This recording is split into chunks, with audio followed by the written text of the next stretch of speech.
5, 6, 8, 9, 10. Oh my God, it went from like 5 to 10. It skipped over. Welcome to another one. Robb and Brendan are back. I am wicked sick. There's some crazy news that has hit that maybe I just hasn't been paying attention the past couple weeks. But if you haven't heard this Hasan Minhaj story, it is bananas. It is the most, and everyone should be worried about this because this is, I normally don't agree with like the Bill Maher's and the woke police caller outers because I think woke isn't a bad thing. I think to not be woke means you're asleep. So most times I agree with it, but this is one of the boundaries where when you start critiquing art, okay, that's I think the line I draw. So Exactly. anything art wise, it can't be woke, it can't be not woke. It's just art. Whether it's the most heinous like Roseanne Barr kind of art or Hasan Minhaj. Minhaj, that's right, sorry. Most as woke as you could get. I don't know what you want to call it. Like that is all art. Then who's the cat that from what's that TV show where he faked getting beat up and lynched? Remember? Jussie Smollett. Jesse Smollett. That is not art.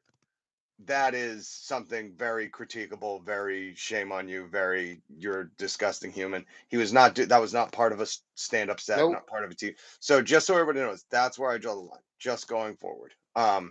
Now I guess this all started with a New Yorker article. Have you read it? Yes. So, yeah, and technically, not even technically, it started before that. People wanting somebody to talk to him about, um, the accuracy of his stories on stage. Oh, so And hold on. So yeah, so I guess Ground Zero is his stand-up. I don't remember what the one they were really critiquing is called. I haven't watched any of his stand-up, to be honest. I watched his show Patriot Act. Excellent show. Very it was the infotainment definition of infotainment. Informative, entertaining, funny, great show. I've never seen his stand-up, and that's where I guess Ground Zero is. I know a special in 2022. Uh, Homecoming King, I think, was another one. Homecoming King, yeah. Yeah, so he has like 2 or 3 stand-up specials that people, and this is where I'll let you pick up, where people were like, "How legit are these stories in Yeah, his stand-up routine?" Okay. right. Yeah. I mean, there's a lot to unpack, but I want to start with one thing. One idea I want people to think about is that Hassan is a product of what I would like to call the Jon Stewart stratosphere. So Jon Stewart is the Godfather, and then, in my opinion, you have a multiplicity type of situation. If anybody remembers the old Multiplicity movie, Michael Keaton. Michael Keaton makes a copy of himself and a copy and a copy and a copy. So Jon Stewart being the start of this infotainment with politics and news stories that are technically investigative. There's a lot there, but you had He's the he's the mosquito in the amber that they start Jurassic Park with. Thank you very much. Great analogy. So you have Jon Stewart, then you have the first tier, which is like, in my opinion, John Oliver. Colbert. Obviously, it's Colbert. Obviously those two. Other people decide to do other things. Carell did his own thing, and Ed Helms went into movies, all of that stuff. But then you have Samantha Bee, you have Rod Briggle, who I think had something briefly. But then you have somebody out of the Daily Show second tier past Trevor Noah, which was already losing interest once John left. It was like, and I don't think anybody can argue that Trevor Noah isn't brilliant. I think he is Yes. so good, and he has more than a unique perspective. So you take that one step lower, again, in my opinion, to Hasan. His show is well produced. He has a good research team. He's pretty, funny. A lot of people like his gesticulations and the way he talks, and he is younger. He is part of the younger generation, so there's a lot to give to that. So, with all that being said, if we have the multiplicity, this is a new thing that you have to analyze, a new persona you have to analyze. Now, there is nothing new about being a brown person making jokes about being a brown person. We won't get into the Aziz Ansari stuff, but that this has been around. Russell Peters. I mean, it doesn't matter if you're Middle Eastern or Asian, whatever it is. Many people bring perspectives, funny perspectives to comedy, but that's what it is. Rodney Dangerfield, let's start white. Rodney Dangerfield wasn't actually smoking a cigar when he was born, as one of his jokes dictates, or the doctor wasn't talking to him about shoving him back up. That didn't happen. So that's one little tiny thing to the side to remember. Many more comedians embellish certain things for the joke. Well, and look at Richard Pryor too. Of course, of course. And I mean, you could say Richard Pryor, you could say George Carlin, you can say Dave Chappelle. Dave Chappelle didn't see a baby on the corner looking at him. Baby, go inside, baby. What are you doing outside? It's 3:00 in the fucking morning. Anyway, You know it's who about comedy. well, Go and ahead. who I always so like anytime because speaking of Dave Chappelle, he kind of bought into it. Like the I'm gonna fight back and defend comedy. And I remember actually before that, Tracy Morgan. God, this was when I was still on the radio, so we're talking before 2017. Tracy Morgan came out before his car accident and apologized for something he said in the stand-up, which it was part of the bit. So again, when it's part of the bit, and I need to distinguish again, if it's if it's a written joke and you're performing and working out material, I don't think there's nothing that can be offensive. It can be not funny or it can work. There's no like you need to apologize for that. But then we talk about what's his name, Kramer. I forget his real name. What's Kramer from Seinfeld, doesn't matter. Michael okay? Richards, but it doesn't matter. Michael Richards. So then I think of Michael Richards, who was on stage, broke the act, said a bunch of inappropriate stuff, was not working out material, was just being flat out racist. That's the line. Okay, like that. Yeah, he's a horrible human. Tracy Morgan. But again, what I was getting at is Tracy Morgan bought into it and apologized for his comedy, which I don't. It's like asking Michelangelo to apologize for the Sistine Chapel, because there were nude people. It's like you can't make people say Okay, sorry for let's art. stick to one thing at a time, though. Let me. I mean, there's much to unpack. I consider myself a social anthropologist of sorts, and I think that comedy is the other than maybe Marty Scorsese, certain auteur directors who can specifically identify things in sociology, psychology, all these things. Comedy is the best vehicle for that, and so much to unpack. Patrice O'Neill would never apologize for his comedy, and there are many reasons for that. One, he was a master of his craft. Greg Giraldo, another one. I don't want to stick to the dais of a comedy roast, but there are. It's funny. I'm going to say this point too. Most people don't know a lot of comedians. They see a roast and they're like, "Oh, I know all them." And it's like, yeah, those are all the people who made it. Those are all the people who have been doing it for 20 years, 20 plus years.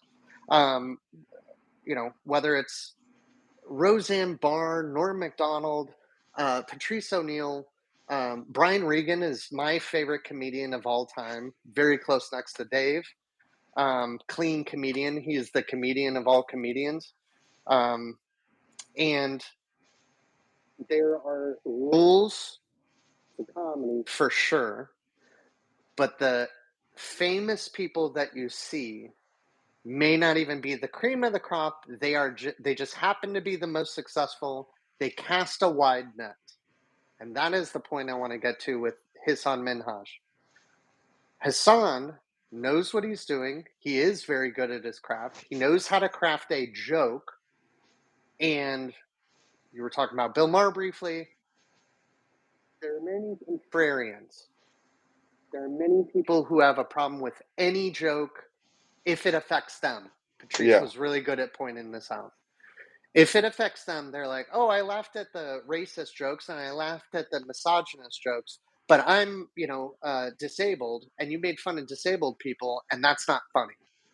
That's that's really what Stereotypical. exactly Karen response, Yeah. whatever it is. And it's about getting to controversy. It's about getting to hard stuff. So when Hassan is talking about FBI informants, or he's talking about anthrax, or he's talking about blatant racism, I don't care if it was in high school or whatever, there should be, with any art, like we were talking about, poetic license to a certain degree. Now, if it hurts somebody, which he did not do, 100%. as is evidenced from all this things, if people want to say this Bethany, pseudonym Bethany girl, was ousted.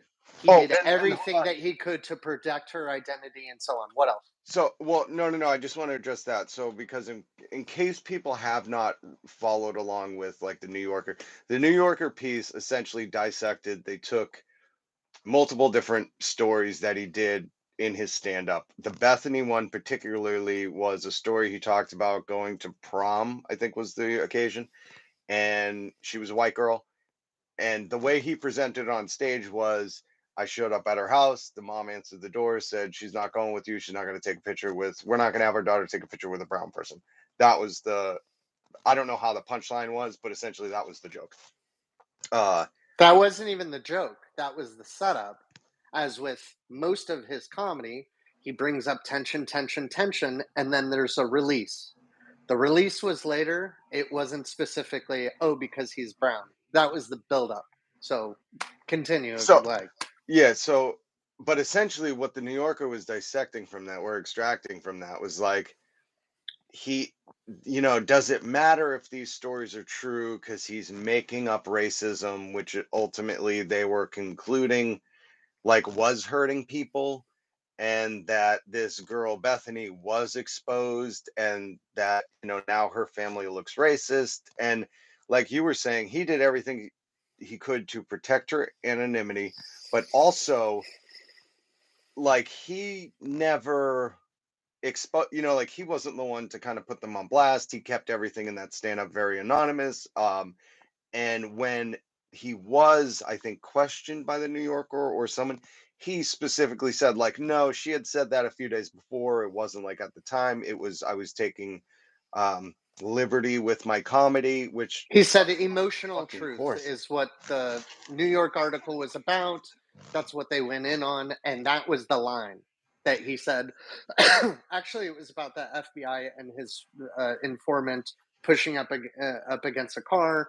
And his father said, the punchline of that one is, in your stand up, you said that the guy's name was Brother Eric. Andy, Brother Eric. brother Eric. Actually, it was Craig, and he was like, "Dad, that's not the point." Like, and that was the laugh line. That was the laugh line. So, um, if you have a joke that has a setup, in my opinion, it is irrelevant. It is only designed to illustrate this nugget that is going to be pulled out from under you. Like, you think it's building towards something, and something else comes around. That is the easiest, most basic recipe for comedy. You build something up, it can take 2 words. Take my wife, please. Like, the oldest, silliest joke, but super short. Build up, expectation not met, release, laugh. Anybody, I don't care who it is, anybody worth their salt as a stand up comedian, which he is first and foremost, he's a TV host also, he's an actor also. but he is at his core a stand-up comedian. Let the dude tell his jokes. And if he breaks a rule, call him out on it, and maybe he'll apologize, maybe he won't. And the free market will decide whether or not he's funny and whether or not he should have a platform anymore. But this whole thing, in my opinion, in many ways, not always, but in many ways, was blown out of proportion specifically to be what Republicans would call woke, or what some people call cancel culture, or whatever. But the gotcha bullshit is exactly that. New Yorker wanted to point out something. They wanted a story. And if you listen to the transcripts or even listen to the recordings of the interview, they purposely were misleading, which I agree with Hasan on that. So Well, and he released. So essentially, the New Yorker points out the Bethany story, the FBI informant that he said a FBI informant infiltrated his mosque. And I'm trying to think what the other one was, but the then anthrax. that anthrax was sent to him, and he spilt it on his daughter. And again, none of these are true, but he's doing No, stand up. that's not exactly. I mean, the last one, he said the anthrax flew on my daughter, and the true story, from as far as he has told us, is it opened it up. He quickly realized that it wasn't anthrax, but his daughter was very close to him, so just to make sure, he took her to the hospital or Yeah, whatever. So again, these little tweaks, you're just looking for something to be wrong. If you want to break down a Sarah Silverman story, or I'm trying to think anyone who isn't a female. I was going to say Kristen Shaw. I mean, some of my favorite comedians are females as well. I just don't seem to mention them as much. But again, it's a different flavor. It's a different vehicle, and that I depends think. on I mean, old, I young, just want black, to. white, whatever. You want to tag the New Yorker and say, you guys should really look into Stephen Wright. I think he's been lying this whole time. I I don't think he did make a map the size of the world. I don't think so. I think he was lying about that. You are on to something, Rob. I mean, I got a hunch that Stephen Wright, some of his stand up might be more metaphorical and not as literal and more figurative than Are people. you implying? I Are am. you implying that Stephen Wright needs to have a New Yorker article written about him?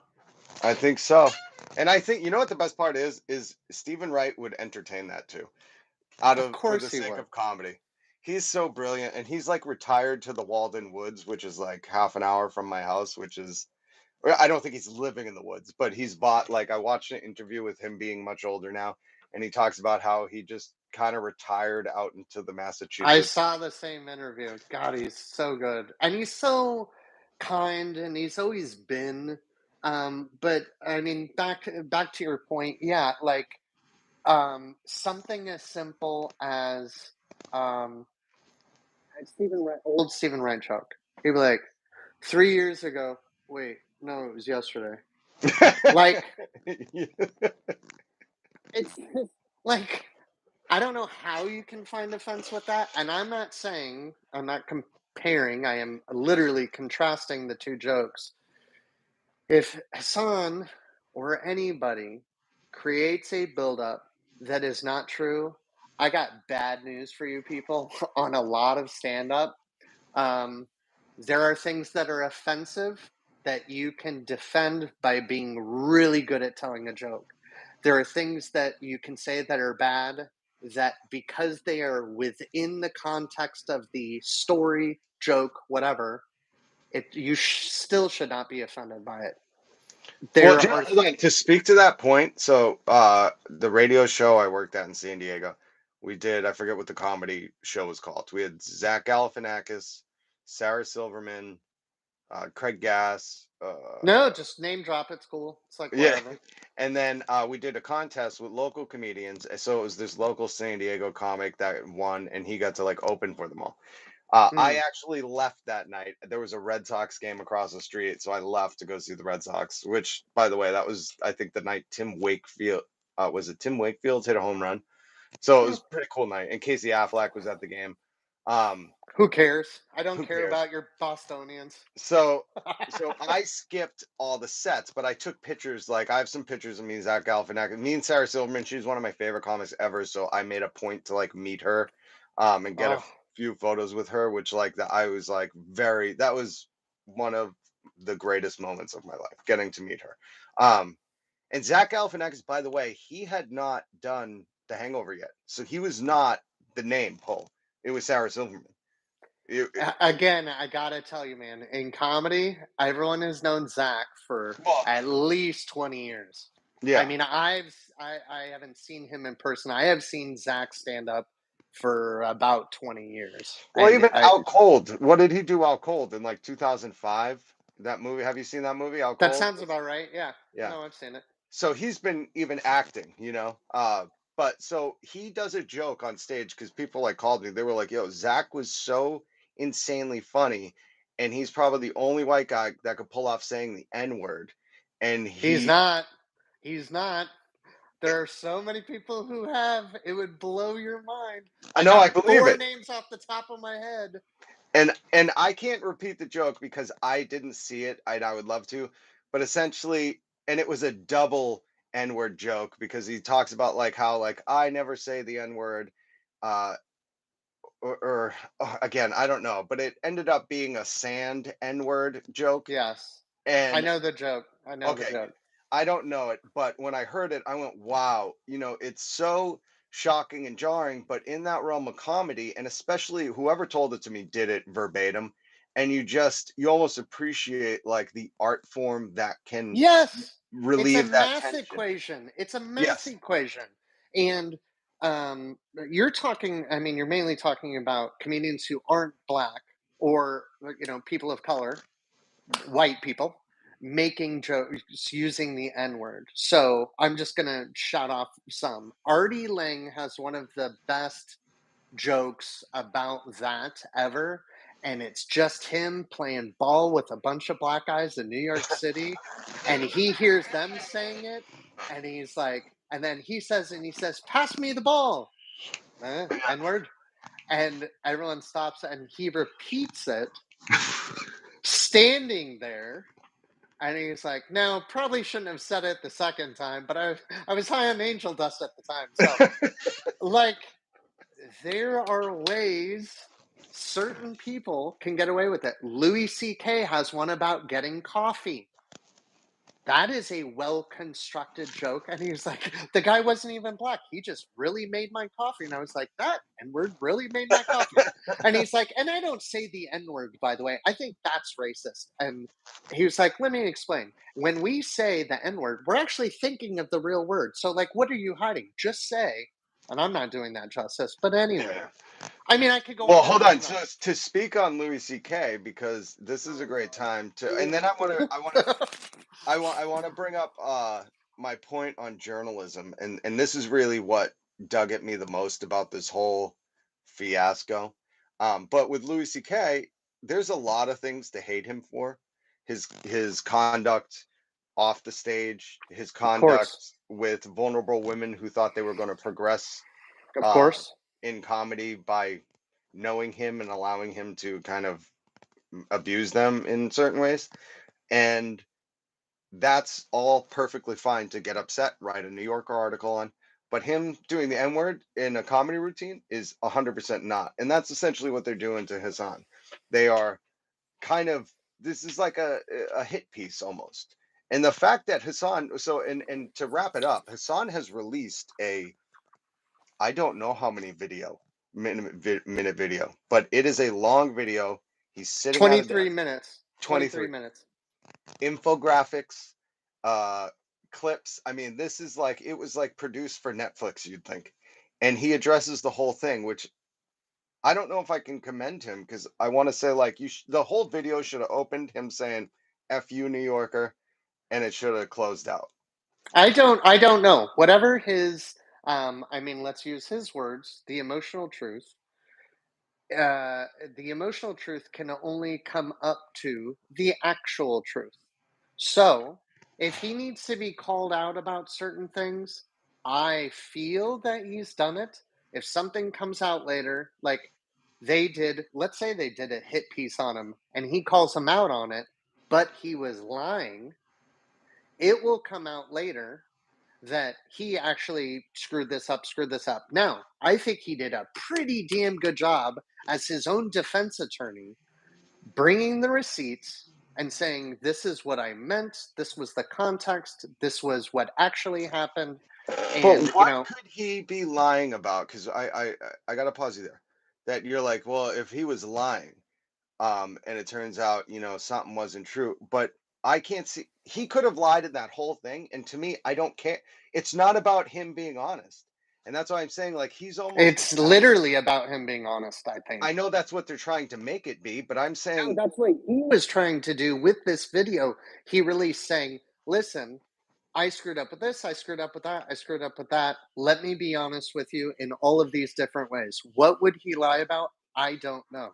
yeah, but why would he go and be like, here's the truth in my set?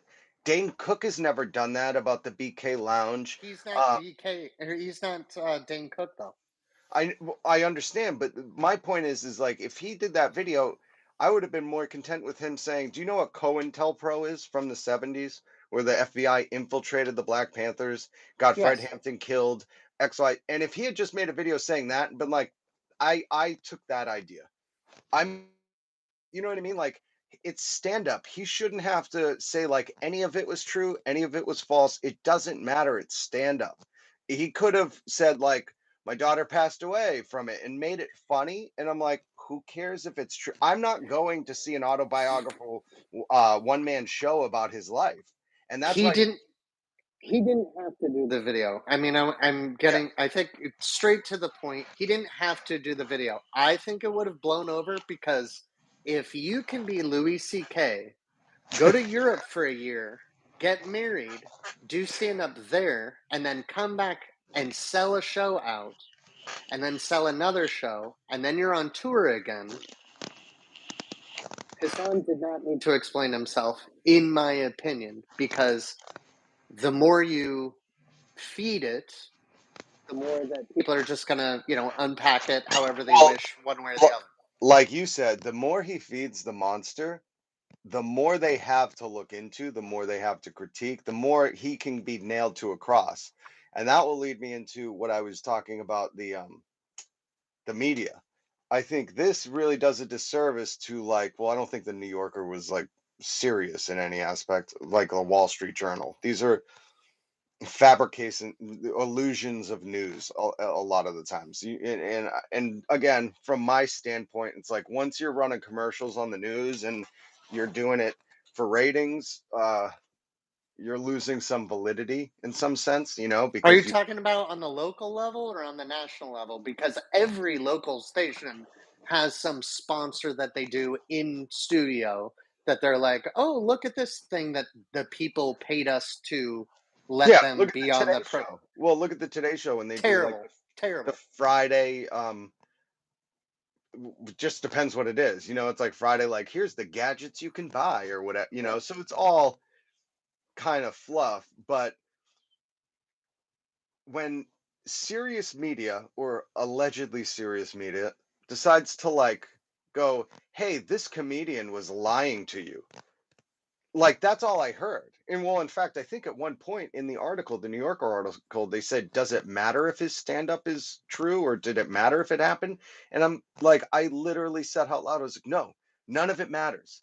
Like, it really does not matter because I don't know if you know this, New Yorker, you're watching stand up. It's like, Yeah. do you think Adam Sandler really knew a toll boy that, Right. you know what I mean? It's like, no.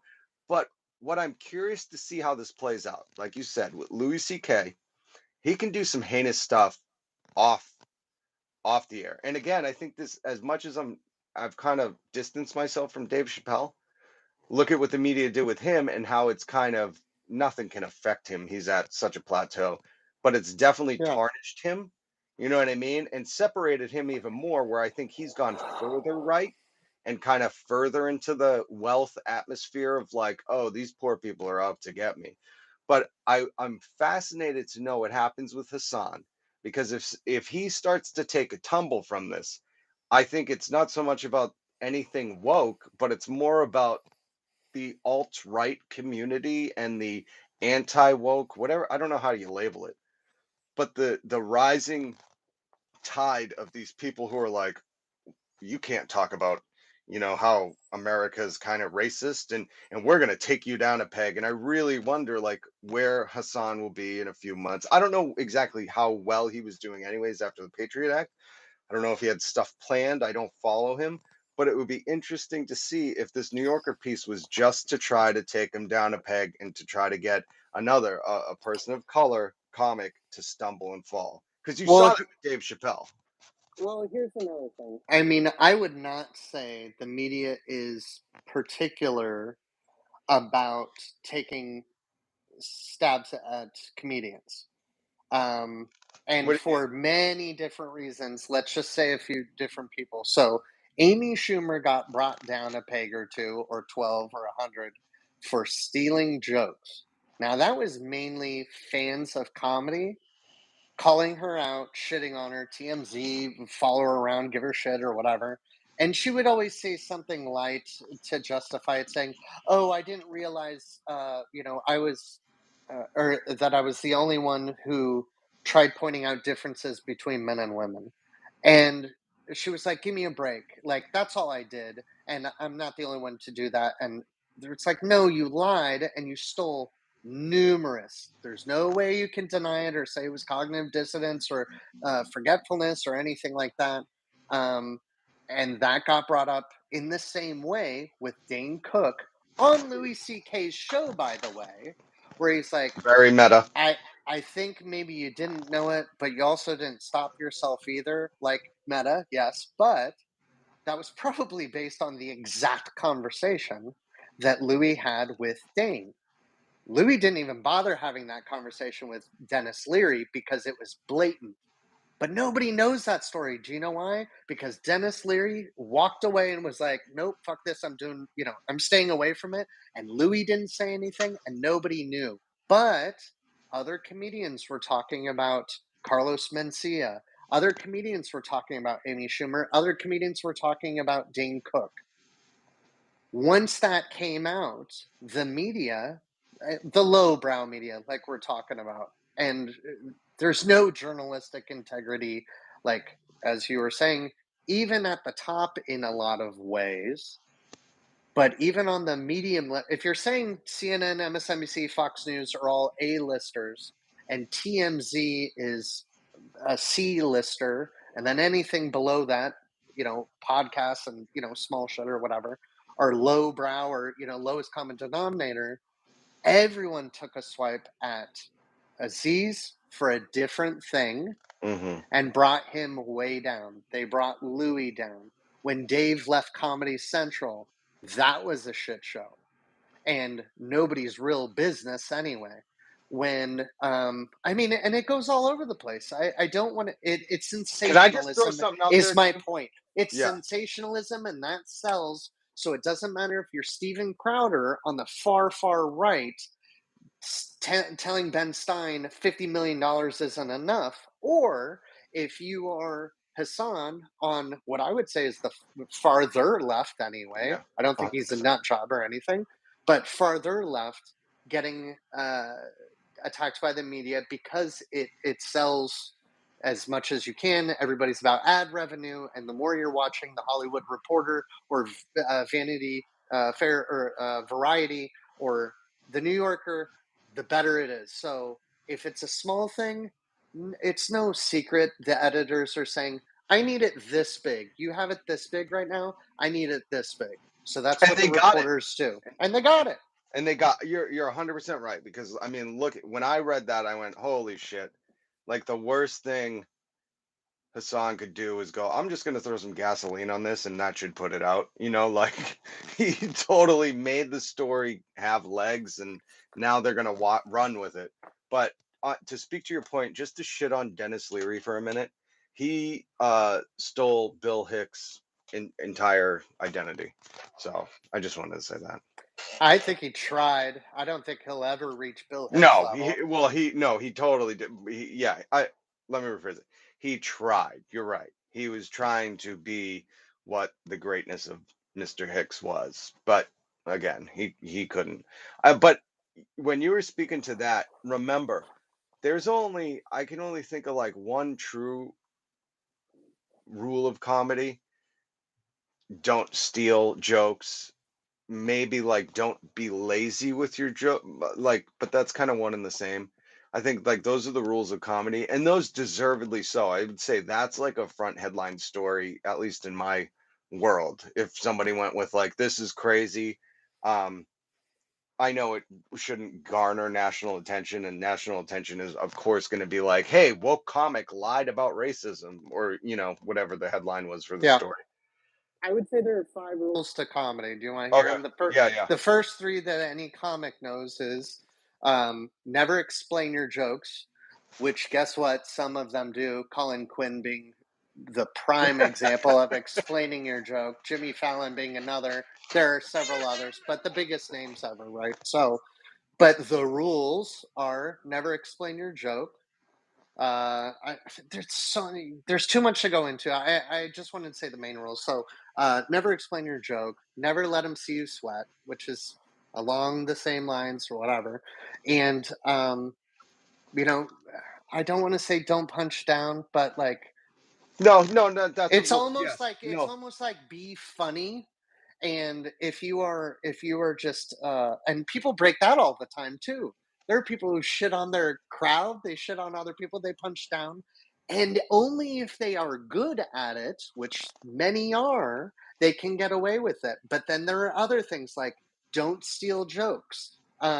If you are going to and it goes along with credits and stuff like this. But it's so much easier to critique comedy than it is to do comedy. And Yeah. anybody, and I mean stand-up comedy, there are comedy writers who you'll never hear about. You'll never know who they are because they're only writers. And there are stand-ups who you won't know because they never quite figured out how to be good and create a good joke. It's setup, it's release, it's and then just the art, Misdirection. misdirection, and all Misdirection. of that. The rule of threes. I mean, there are millions of things that go into comedy, but But until you are on stage, you don't have shit to say yeah, about what that's a very true. comic can, can't do, shouldn't do, or shouldn't do, and especially somebody who is either brand new or somebody who's been doing it for 30 years or 20 years. Like you're made at that point. You know what you're doing after 5, 7 years of stand-up comedy. Like you really are in your own swath, you're in your own genre. You've already figured out how You your found your persona is going to voice. be. Yeah, either you're a heel like Anthony Jeselnik, one of my favorite people. I mean, the darker the comedy, the more I love it, Yeah. or you're a sweet, just observational humorist like Brian Regan, or you're a one-liner guy like Stuart Francis in the UK. He does it here too, but mainly the UK. Canadian guy, lovely man. Uh, and then you have that mix. You have a Stephen Wright who is a one-liner. Anthony Jeselnik is a one-liner, but he's also a dark heel. Yeah. So there's that, and then every He's along with variation there Daniel Tosh. under the sun. He's Daniel Tosh is another one. yeah, Another one who doesn't give a shit either because yeah. he's been doing it for 25 years, 28 years, I think. Um oh, Master craftsman. I forgot what I was gonna say.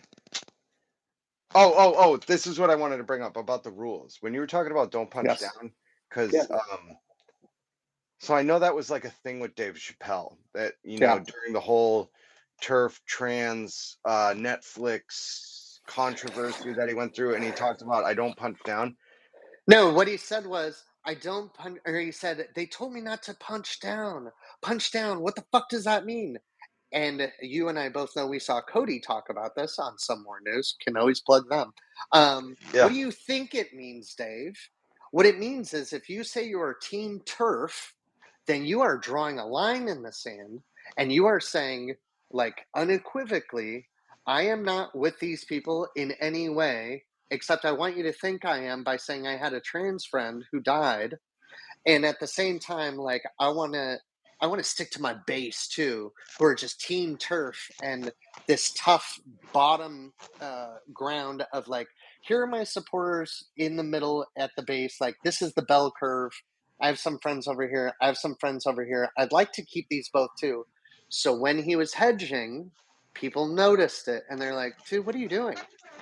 I mean, I can't remember which one it was, but I think it was after um, 187 seconds. What was the one they did on the farm where he was talking about George Floyd?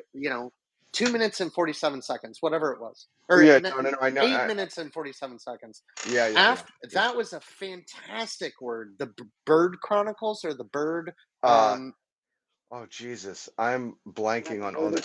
I know what you're talking about. You know what Yeah, I'm talking about. yes. He has brilliance in him. It's the reason why he has the Mark Twain Award.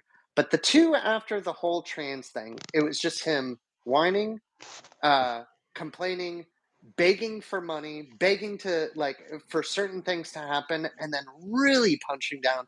And he didn't need to do all of that. Bringing us for full circle. I am also interested in what happens with Hassan because I think he addressed it, as he said at the very beginning, the only way he knew how, which is him. I respect that. Yeah. We'll see what happens after this. But the integrity wasn't there in journalism, to bring No. that point back in. And then what was your last thing that you were Oh, asking? well, and even to the Dave Chappelle thing, I think, and again, remember, it's very easy to say this from the sideline. I understand, and especially when you're dealing with an ego, you have to have some kind of ego, even myself, to get on a stage and go, I'm gonna Of be course. funny. So we got to keep that in play and in perspective here. But I wish Dave had said, because on my old radio show, when we kind of turned the tide of like really experimenting with anything comedy wise, even if it was just mean and turned out not to be funny, to having a rule, and this was like a non-spoken rule. We never said it on the air, but we, as a collective, had an agreement off the air, many meetings about it to get to this conclusion that if you're going to be mean, or you could call it punching down, it wasn't ever punching down because we were actually referring to like the Kim Kardashians, that realm of entertainment. And it was Punch never, up all you want. Punch up all you want. well, no, it wasn't even that. It was it has to be funny. You can't Yeah. just, and that was even punching up, and but it applied to punching down too, because we would do like man on the street stuff Hmm. where I would attempt jokes, and if they weren't funny and they came out mean, we would cut it. We wouldn't even air it. So essentially the punching down, or it's normally punching down because we're talking about very big celebrities. There's no one above them at this point. But if Dave had just come out and said, I can punch up, down, I could give a hook, a Left, jab, an right. uppercut, he goes, Yeah. because I'm funny. And if he just Right. ended it like that, very confidently, like I'm funny, I think that would have been so endearing and been like, yo, that's Dave. You know what I mean? As opposed from what you said, and which was true, he spent a couple more specials. I don't think they were even written. It very seemed like just a thought stream of like, here's what's wrong, and I'm Dave Chappelle, and And I should be isn't it allowed. interesting? Isn't it interesting exactly that if he were confident, you'd be like, you know what? Like, we don't need to know his shit. He'll the mystery is, part of the allure. The over explain. This is why I said never explain your jokes. I mean, he was kind of doing that. And at the same 100%. time, because he was explaining it, what is humanly known socially between us, emotionally between us, is he seems like really upset that he said it, not that he's getting shit about it. This sounds like guilt to me. This sounds like self shame. This sounds like kind of fighting with your own ego and id at the same time as like screw these people. You can't have it always at the same time. You're either authentic or you're not.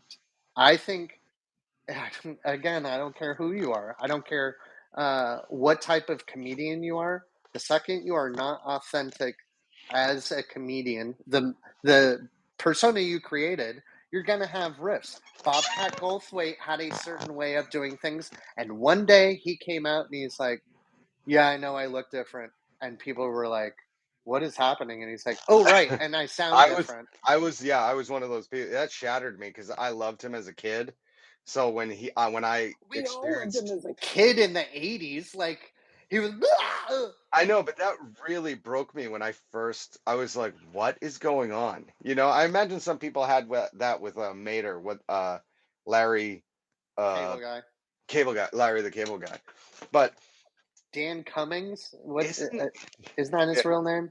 yeah, I think something like that. It's Something like totally that. something like that. Where he's I love when comedians do jokes on his original or who he really is. That is some of the best comedy Did to me. you ever hear the open letter to Larry the Cable Guy from David Cross? No. You Was have that to in one of his watch. stand-up? No, no, no.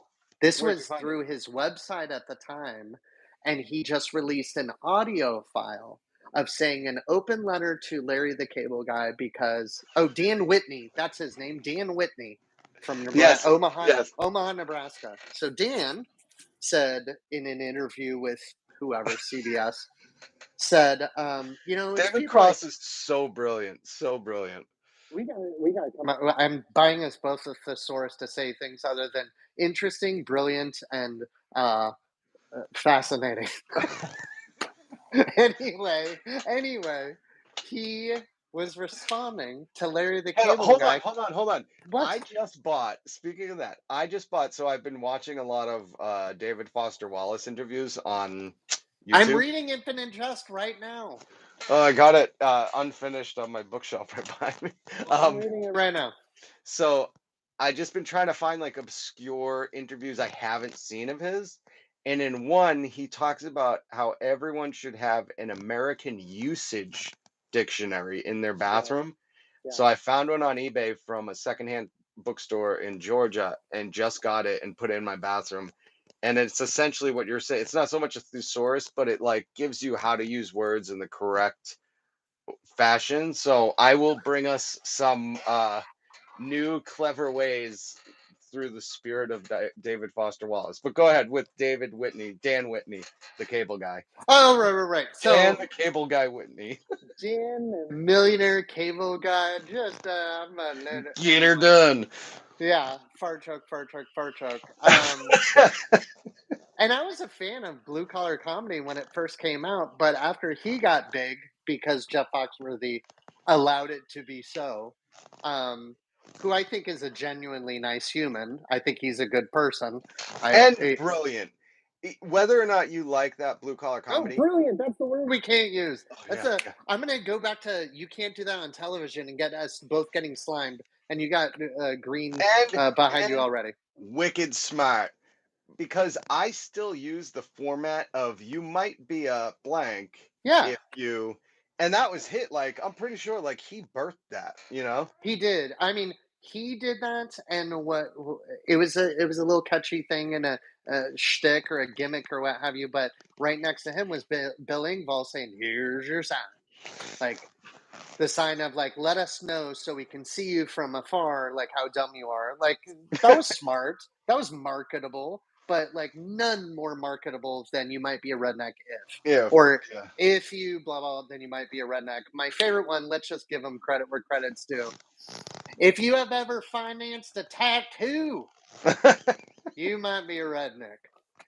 Or if you've ever put a tattoo on layaway, I can't remember which one it was. I But think it was if you've ever financed a tattoo. I was like, yes, that, I mean, I was that in the late '90s or early 2000s? That must have been the '90s, right? early '90s. Yeah, I mean, I want to say I know he had already started in the '80s. Like he was already Yeah. on stand up doing a night at the Improv. Like I remember seeing it as a kid. It's But that became so so crazy. cultural. Like that is so interesting that that dumb little, and that's why Dan Whitney essentially like glommed onto that because whatever he was doing as Dan Whitney, the Omahian, Yeah. was not working for him. And as soon as he created that cable guy character, boom. So let me get back to the David Cross thing. Dan Whitney called him out, saying I can go in and out of character and all this stuff. But he said that he called out David Cross, saying he doesn't know my fans. He's never worked with my fans, and it's just insulting. And he doesn't know me and all that. David Cross has two. It's two videos. You can hear the audio file on YouTube, where it's like open letter to Larry the Cable Guy, David Cross, parts 1 and 2, and he basically just eviscerates him, saying, "You forget I'm from Georgia. This is where I cut my teeth. I did it in the South, and I know those audiences.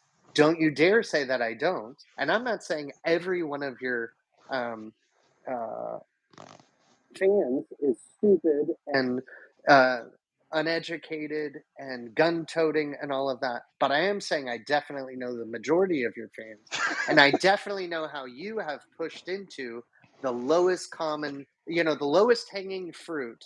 You are racist, you are homophobic, and you have proven it by these things. Now, if you, Dan Whitney, are not homophobic, racist, misogynistic, any of these things, fine, but you allowed the character of Larry the Cable Guy to say things like towel heads and monkeys and all of this obviously racist language Well, and the really rhetoric laying it to his audience. behind the jokes. What? Well, really, what you were saying, David Cross was pointing out is like he was really, never mind low hanging fruit. He was going for the lowest hanging audience member, if that's a way to put it. Yeah, Like he was, absolutely. He was yeah. shooting for that guy who, and I mean, this is the joke about country stuff. I wish I could remember the comedian's name, but there's a guy who has a little short bit about writing writing a song, a country song, and he was like, all you have to do is say, "I love this town." And he's like, "Daisy Dukes," and he's like, "My girlfriend has Daisy Dukes," and he's like, "Pick a fence, big truck," and he's like, "I like trucks," and it's just like Have you cast a seen? wide net. It's like a psychic, like just be like, "I'm guessing that you've experienced some hardship in your life," and people are like, "I have, I And have." then, You and you're are right. like, He is good. He is really good. do you know somebody that has a first name with a letter in it? They're like, I do. Is It's a he letter. talking to me? Oh my god, I do know somebody. Oh my god. Have you seen Bo Burnham's? I forget. It's one of his earlier works, and he does the country song called "Pandarin." Maybe it's not called "Pandering," but that's the chorus. I'm sure I've heard it. Yeah. Please watch it. It's definitely going to be on YouTube. I know it's on Netflix. That's when I knew like I loved Bo Burnham because it's what you said in that joke, but an entire song, and it's done with a Mandarin, like whichever country artist does the Mandarin song. I forget, but I don't maybe. know that one. I don't know country though. Just watch it because when Bo Burnham did that, I went, "This is a person I can totally Here's support another forever." thing I hate. Bo Burnham, people saw him at like 15 years old, and he was already beyond talented musically and writing and all of On this stuff. here, on YouTube. That's where he But started. freaking wants to make you quit ever thinking about writing another joke. Just like Dave Chappelle. Dave Chappelle was like 14, 15 in Silver Spring, Maryland. I mean, among other places, but Silver Spring is like where he cut his teeth and yeah, Washington, D.C. area or whatever. And people even knew then, they were like, I mean, and people would shit on him and they would like, I mean, he tells an entire story about a guy saying, "I'm not going to ask to take your joke, I'm just taking it."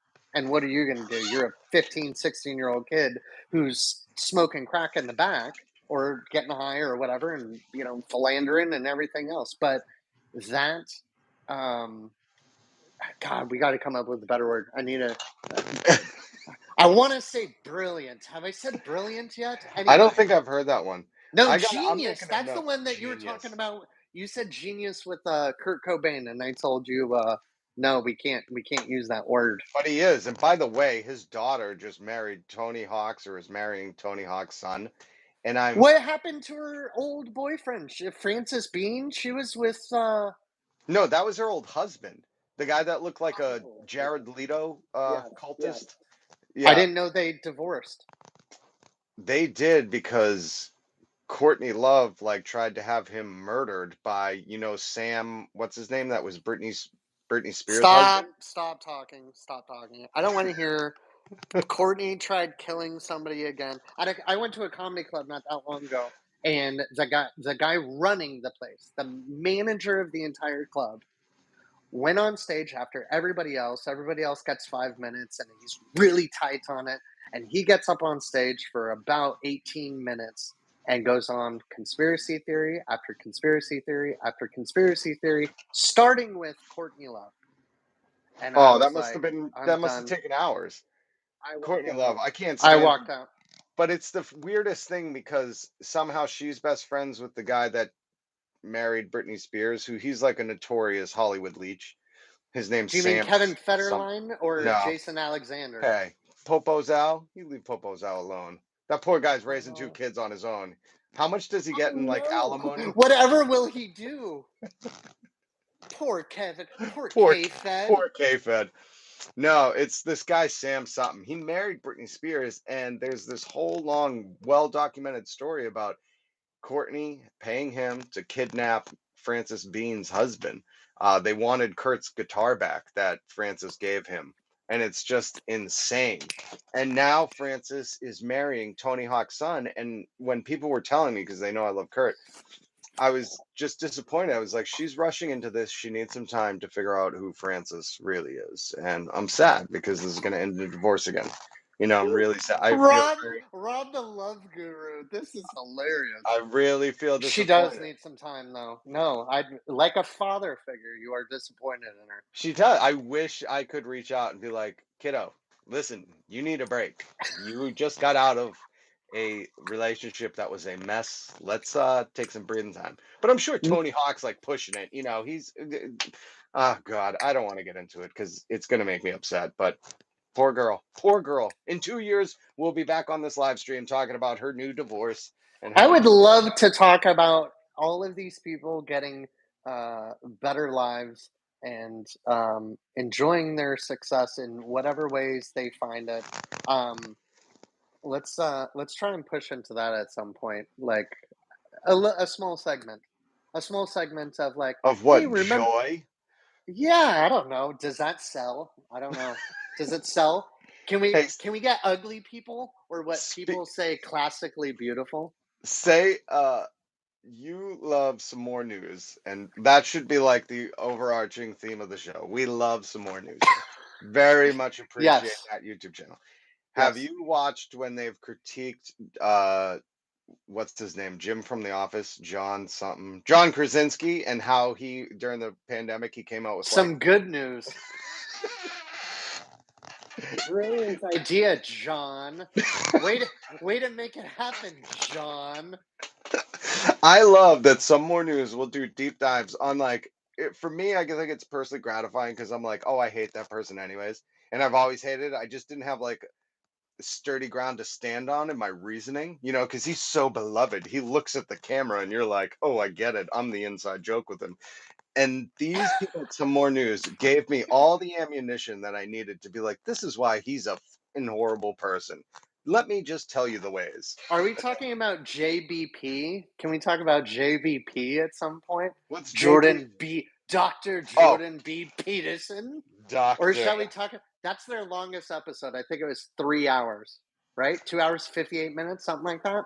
The They said work that they go into on his a lobster uh analogy and lobster. hierarchies. Yes. Yes, yes. That if you can't appreciate like how they went into the study on lobsters to just call him out, like that comedy in that they were like, we're going to dissect what he's saying about these lobsters just to prove that he like misquoted it, misled with it, and if you don't know this, you have to watch Some More News, the But they Jordan also go Peterson. into Carl Jung's Yes. philosophies about hierarchies and like the sage and the hero and like all of these. That is the brilliant work.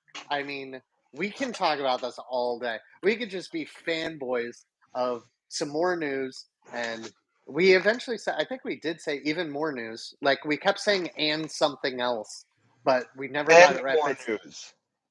no, it's not and more news. It's I know even that's more news. I know, but that's what I think I was calling it. And more news, and some more news. And you know what? That's what we should do, a show that's called "And Some More," and some even more news, and it will be Yes, exactly. it will be a fanboy show in ode to Cody and Katie. And then they're just gonna drop into the video at some point, and they're like, "Hey assholes, stop! You're not. This We isn't have happening." we It'd have to be do like this. it'd be like Adam Driver getting on the John Oliver thing. And he's like, "Hey, what the fuck are you doing? Talking about crushing my neck, like, or me crushing your neck? I have a family. Like, it's What enough. Knock it off." who else did he do? Was it George Carlin, where if he snapped or clapped? Did you see that? Where he's like, I can just summon George. No, George Clooney. Where he's like, I can just Oh, summon George George Clooney, Clooney, yeah, yeah. and And he'll he like, like shows up and he's like, "What do you want? I'm and he's busy." like, again. So I say we do a whole, because you know what? Here's the best part about that. If we did whatever it was called, and and And even some more news. And even and some more news. and even some more news. If if we This is hilarious. if we did and even some more news, and we just broke down their latest episodes. Oh my god. The best part about that is they would have to pay attention, because I there's nothing like that Eventually, on. but not if we have one viewer during our freaking Oh, podcast. We who didn't even have cares? a viewer. We have a thumbs up. That's it. One. But it doesn't matter, because you And know it's what? your brother. Yeah, it probably is. Hey, Gabe. Hi. But well, that's because you know what I need to do. That's the other thing. Before we do this, I'm just so consumed with like reading stuff before we jump on that I kind of get lost in like laundry and reading, laundry and reading. I need to promote this. I need to go to social media and say, Yes. hey, we're going live soon, because Yeah. on I a was going Thursday to tell night you at, to do that or oh remind you. I didn't realize it was 8 o'clock. I gotta get the Oh, kids to bed. But so two things. We need to promote before we do it. And if we promote our show and even some more news, and we tag some more news in it, they will have to pay attention. if it We gets could good even enough. what's their sock puppet? Socko or Oh, no, I will murder you if you don't say, Warbo, Worm Warbo will Socko murder Mr. Bo Cody. Burnhams. So we need to maybe do a black sock puppet, or we need to like I don't think we should do a black sock. I don't. Rob, we talked about this, in the dude. sake of comedy, in the sake of we need to, okay, then we need to figure. Blackface mascot is still blackface, dude. That is true. That is true. I'm sorry. I'm sorry, YouTube. Don't pull my don't pull my live stream privileges. We okay, so we need to figure out some kind of sock puppet to also include in We can't this. just take their fucking show. We can't just be like, what are we gonna do? Get a pretty Jewish girl on there who lives in the mountains as well? I don't We just I don't know any but pretty Jewish girls who live in the mountains. but the brilliant part about it is it will just be a like you said, a multiplicity of their show, except it will just be an ode in honor of their show. And we can just do this complete meta. The whole just like I'm trying to think of one aspect other than Warmbo, because there's so much about like going to ads or like when they end every show.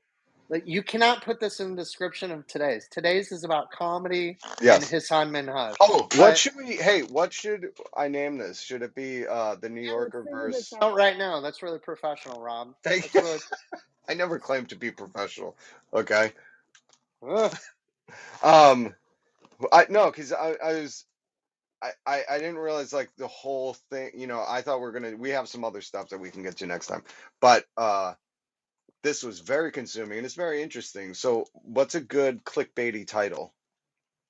What is it? I'm not good with wait, I was gonna say I'm not good with clickbait, but I see a lot of clickbait, like Brian Tyler Cohen. when he's covering the Trump trial, it's like nightmare, all caps, nightmare scenario for Trump in legal jeopardy. Like it's the same thing every time. So we'll come up with it after. I just Okay. Deal. Oh, jeez. But I gotta. Well, I guess I could keep it private until we come up with it. Like that's true. woke media takes down person of color, or I don't know. No, No, okay. No, YouTube's not gonna not that. recommend that. Oh no, my kids are knocking on the door. Okay, buddy, I'm wrapping up. Okay, thank you, Brendan. I'll text you later so we can collaborate on something. But we're gonna end this. All right. Make sure. Hold on. No, I'm Go talking to. Hold Spider-Man on. 2. Hold on. It goes. I know. He already beat Spider-Man 2. Yay. Subscribe to Ample Thought. Subscribe to another one, Anothaon3, and subscribe to my channel. I cracked 1,000. Thank you so much for watching, and we'll see you soon. Peace out, everyone.